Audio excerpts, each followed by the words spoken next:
Welcome to our video series on pet health care here on America's Healthcare Advocate. I'm your host, Kerry Hall. Joining me today, Dr. Wayne Hunthausen, veterinarian and pet therapy specialist. So we've talked about dogs and cats, but what about non-traditional pets?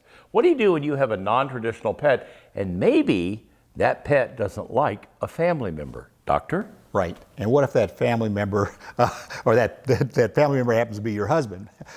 I had a case a few years ago, and the family had adopted a potbelly pig back when they were popular. It was the craze. It was the craze, yes. Actually, more than a few years ago. And the problem was, the wife spent most of the time with this pig, and the wife also liked to watch television. So most of the day, she was watching television, oftentimes on the floor with her pig, arm around the pig, and watching television. As the pig matured, and when the husband would come in the room, the pig would turn around, look, give him the evil eye, and snort and chase the husband out of the room. And so chasing the husband out of the room. This is good. Not good for the relationship. No, probably not. Don't want to have a pig chasing you. And so she came to me with this problem because she loved her pig and she didn't want to have to give the pig up.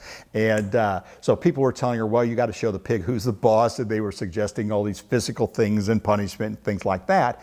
And the problem with that, and this is a problem even with dogs and cats have similar problems, is people teach the pet to, their goal is to teach the pet to tolerate the situation, but what you want is to teach the pet to like the situation. And so we could have had somebody, the husband could have come in and yelled at the pig, and that wouldn't have been good for the relationship. So fortunately this pig, I found this pig liked potato chips.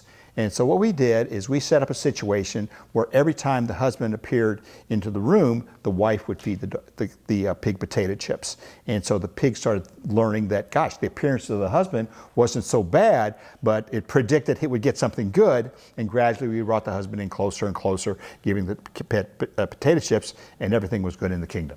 He probably became very fond of the husband because the husband was the potato chip king. Is that right? So it worked out very well. So if you are bringing in a non-traditional pet, you might want to think about some of those things and the possible problems that may occur from your non-traditional pet. To learn more about pet health, go to the website americashealthcareadvocate.com. All of our pet health videos with Dr. Hunthausen are posted up there for your viewing pleasure.